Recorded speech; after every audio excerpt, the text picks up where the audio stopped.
In our Pune hub, women lead projects, teams, and the way forward. At BP, we see your ambition and we make space for it to grow. We're making BP work for women. Find out more at bp.com/women of BP.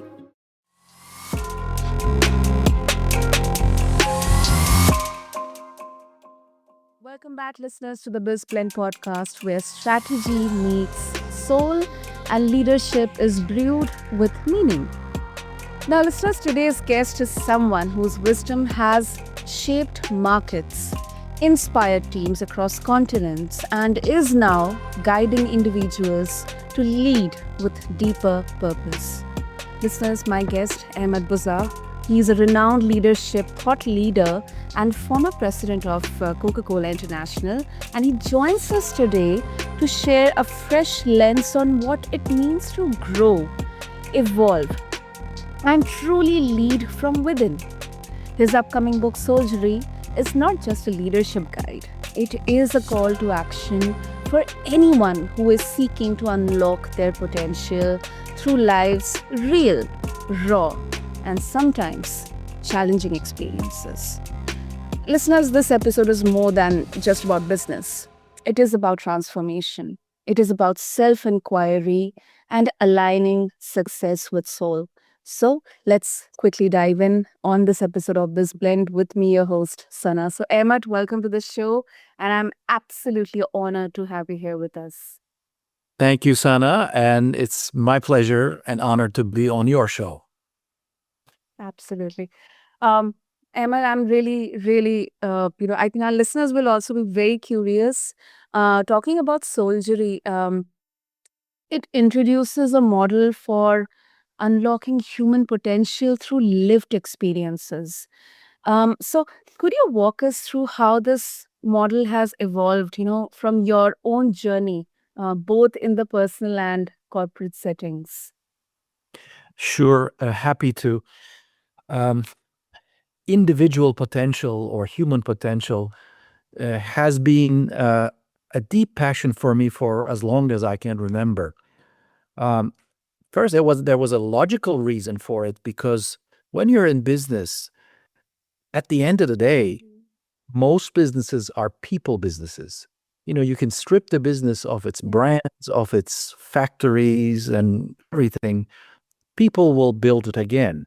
So, that was a logical reason for me to be very interested in unlocking people's potential while they're doing their jobs. I also had a heartfelt reason for it. When you observe an individual um, flourish, break through, I've taken great joy from that. And it was also something very personal. All of us search for meaning in life, what really matters. I've always thought of growing myself, to be the ultimate goal of life. So all of these kept me very interested in this. And my mind works systemically. If I can figure out the system for something works, then I can actually apply it. So I was always searching for a systemic way to grow as a human being. That's at the foundation of growing in your profession, or growing as a parent, or growing as a partner. Growing as a human being is at the foundation for all of those. So approaching it systemically, I started out with four things. First, I said, what is growth? We talk about growth. So I brought a pretty clear definition to it. I said to myself, growth is an ongoing journey of becoming increasingly capable, impactful, and resilient. And as I sort of discussed this definition with others, I've tested it, and I said, yep, that's that I personally like to be able to do. That will cover a lot. Then I said, okay, if that's growth, And if we're interested in growing human beings, what is a human being? Mhm. What makes up a human being? And I then started thinking about, we have our inner selves and we have our outer selves. The outer selves are the easy part to describe. Those are the roles we play. We are mothers, fathers, professionals, sons, sisters, daughters, all these roles we play in life. And then in these roles, we engage with a lot of people. But then the more important part, well, I shouldn't say the more important, at least as important part is our inner self. So what is our inner self made up of? And what are the various ways that our inner self and outer self are connected? Obviously, when they are in harmony, then we are whole. So I've identified a number of concepts that make up the inner self, so that we can then build a growth model around it. And I went into things like, we have a will. Obviously, this represents my point of view. We have a conscience. We have a sense of self. We can experience life across four dimensions, physically, emotionally, intellectually, and spiritually. So then, we have skills and on and on. So the model is there. And this inner self sort of shines through our roles in life and makes an impact on the people that we engage with. And that impact comes back to us. And if we can run this process ourselves in a way that increases our capabilities, makes our impact more profound, and gives us resilience, then we grow. Then the next question became, okay, we know what growth is. We know what a human being is. So how do we make this cycle turn in a way that grows us? And from there came the 4 acts of growth. So these are sort of, I can call them connected pathways to growth. And so I could share those with you here. One is what I called find your direction. So this is like searching for purpose or meaning. By the way, there's a nuance between the two as far as I'm concerned. Or going into that same bucket, how can we draw inspiration from real life itself? Really wonderful to go and meditate or do certain things and feel inspired by life. But how can we feel that inspiration from everyday life? Because we have to deal with all the challenges we face and all the deadlines we face. Can we draw inspiration? So that's like the first act. And as we feel inspired by life, how can we find meaning from it? Then the second act is about, I call it aim for impact. So in our daily lives, we are mostly concerned with what we get out of this, what we give and what we get. But in reality, if we are more focused on the impact we make on people and on events, that's a longer term, more sustained approach to fulfillment. And also an approach that grows us naturally. The more you're trying to make your impact profound, the more you grow. The third one is, I call it perform with excellence. In every role we play in life, we compete with our previous best constantly. And that's the third one. And I call these 3 the offense game, because all the decisions we make in these things that I talked about are up to us. We can decide what our meaning of our lives are. We can decide what impact we want to make. But then, life does things to us. Then there's a defense game, things that happen outside our control, the challenges of life, the setbacks we have, the changes we need to adapt to, or the conflicts, you name it. The fourth one, Hack Your Growth, talks about how to approach those challenges in a growth-minded way. So it's the definition of growth the description of the human being, how growth happens, and then how we can accelerate that growth as part of our everyday lives through the 4 acts of growth. So I probably gave you a bit of a long-winded answer, but this is how this model works, and it came out of my personal experiences, my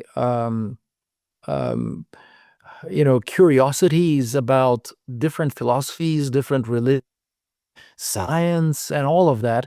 But I tried to put something together that's practical, that's not religious, that's not tied to a specific philosophy, that doesn't claim to be scientifically based. But the more I check about it, it's not inconsistent with any of that. In our Pune hub, women lead projects, teams, and the way forward. At BP, we see your ambition and we make space for it to grow. We're making BP work for women. Find out more at bp.com/women of BP. Absolutely. I mean, this is absolutely, profound. First of all, I really love how you defined growth. Often we connect most of the materialistic, tangible things around us with growth. Are you growing? That means are you financially growing? Are you becoming more matured? How's your friend circle? How are your acquaintances? How responsible are you? But you go at the core, impactful, but there is a nuance in there, and then resilient. Um, I think these I shouldn't say skills or qualities, but they connect with the 4 acts of growth that you mentioned here. And as you mentioned about that, finding our direction, it's like the inner compass that we have to seek, um, drawing inspiration from everyday life. I believe it somehow connects with being mindful, but how from everyday life events or moments we can seek inspiration, how we are proactive or how we are reacting to all those events, how we are reacting to changes, like the offensive defense that you mentioned. And this is really really it's like the most basic, the fundamentals, the 101 of it doesn't connect with your career specific or your location or culture or anything. It's more about your inner world within you. So that's really profound. Yes, I've always felt, that's the foundation for anything.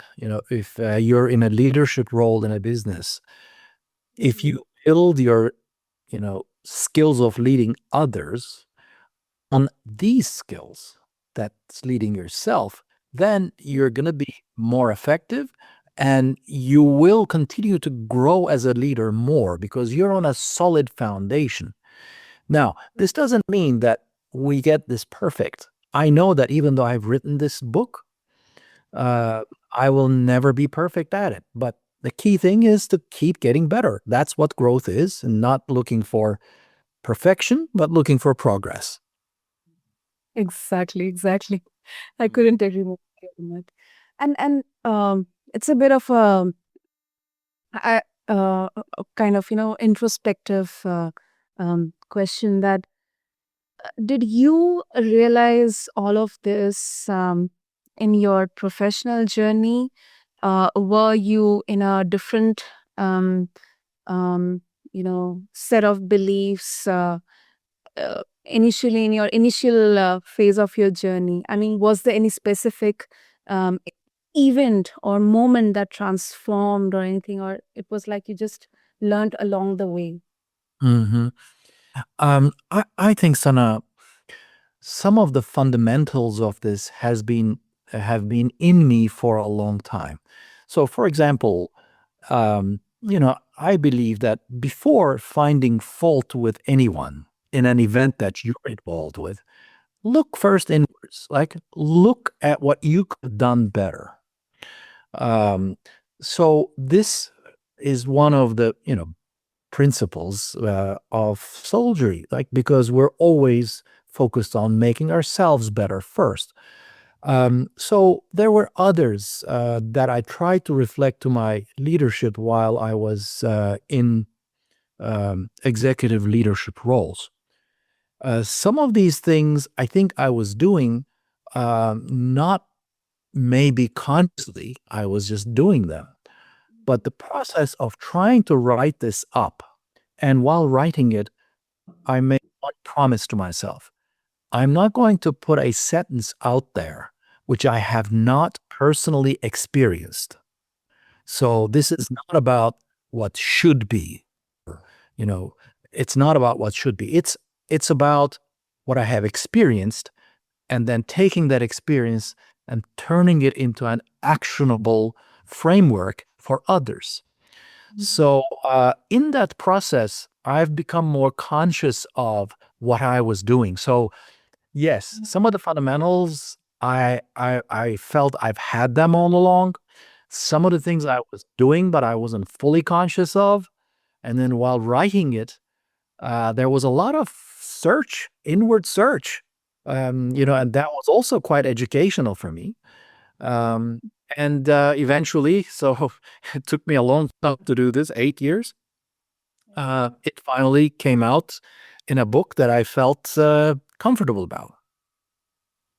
Definitely. That's beautiful. It's beautiful, Ahmed. Hey. And we have podcasts, we have conversations, we have books. They all talk about purpose. But what makes Soulgery different, and how it connects purpose to practical everyday action? Not just as a feel good concept, but more as a framework for living.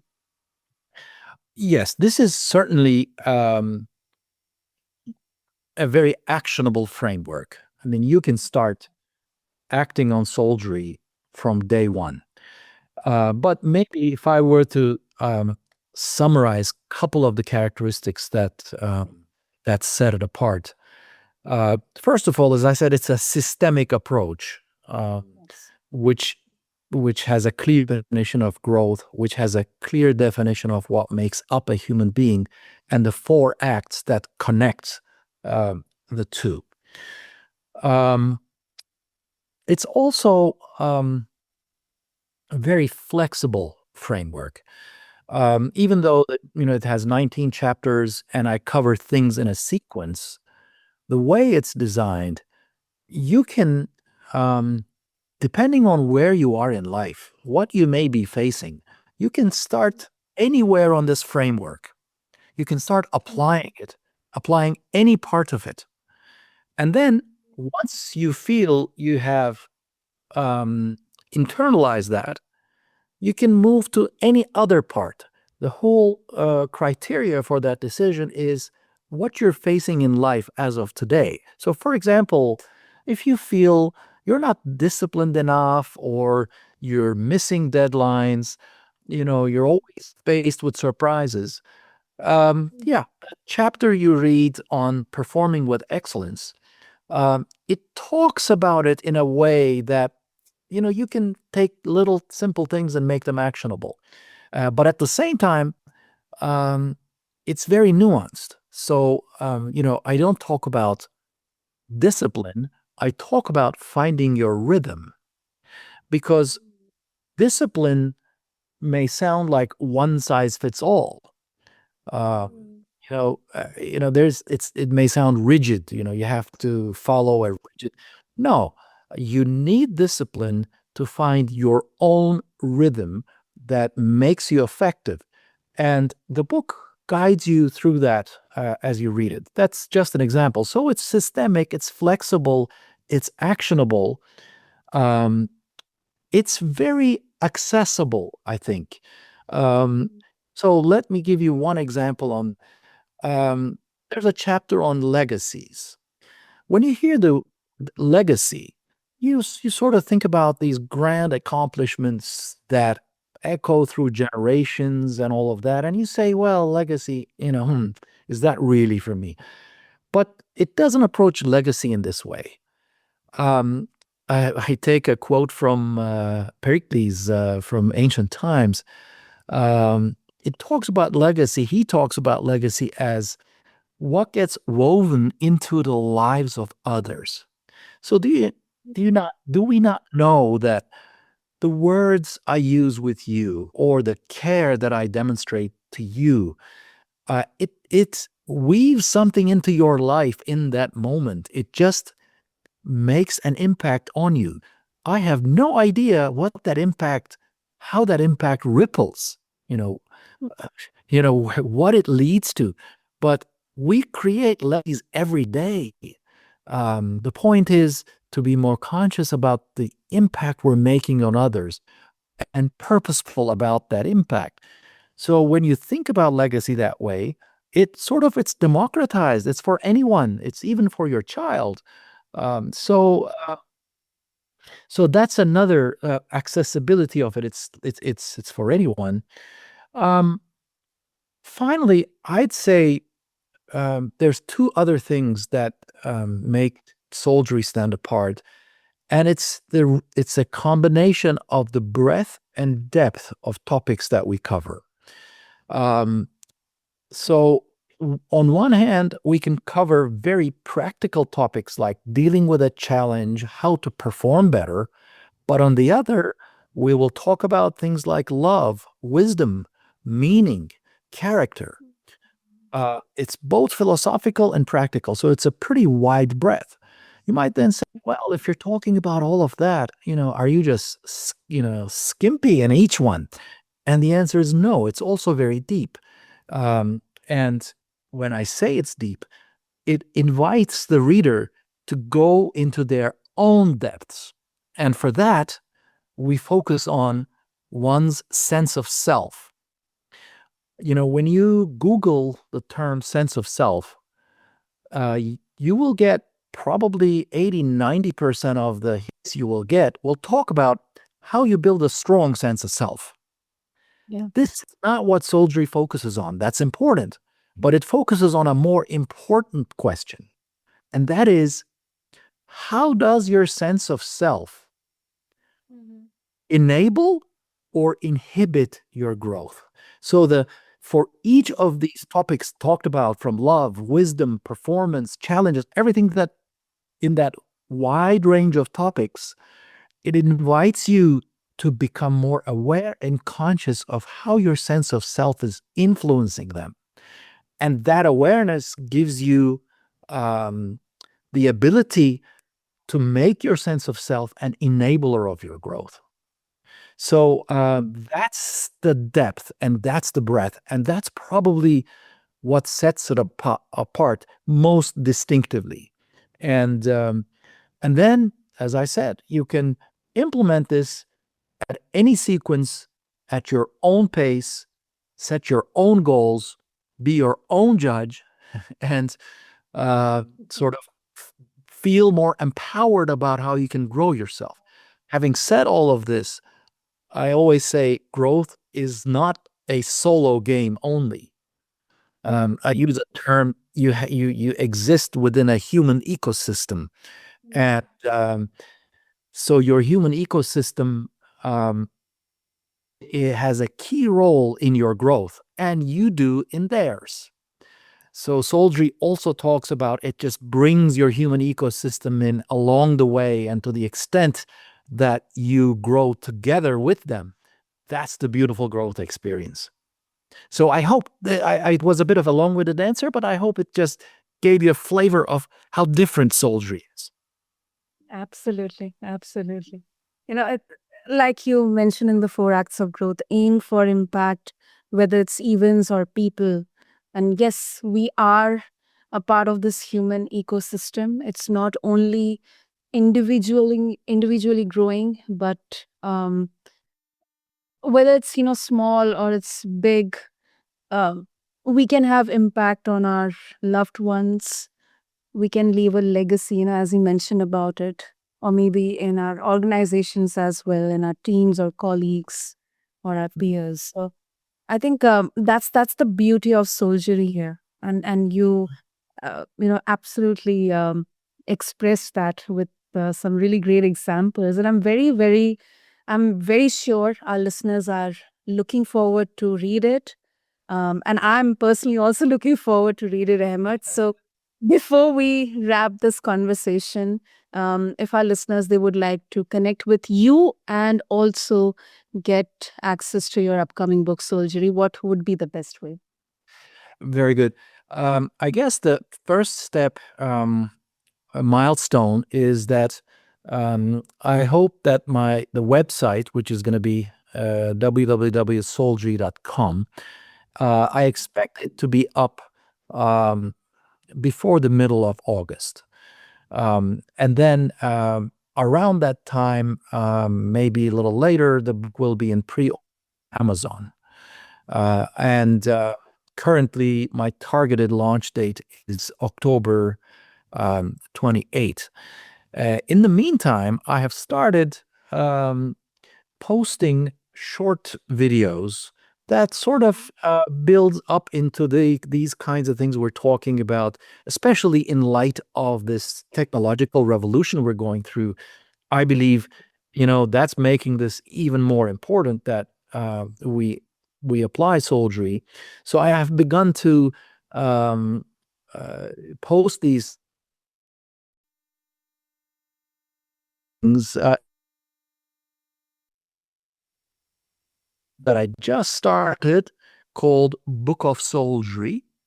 And all of these videos are also in my YouTube account called Book of Soulgery.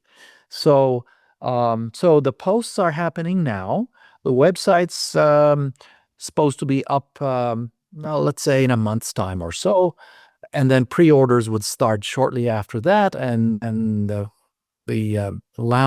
specific launch date for the book would be October 28th, I believe. That's wonderful. I'll make sure to have all the details, the links, and everything in the show notes for our listeners. And um, Emmet, this was a glimpse of the master class, a recalibration, and I believe through Soulgery, you are inviting all of us to stop chasing growth and start embodying it. To see our challenges as catalysts and our lives as the curriculum. So thank you so much for your time, your insights, for your experiences, and of course for giving us the gift of Soulgery.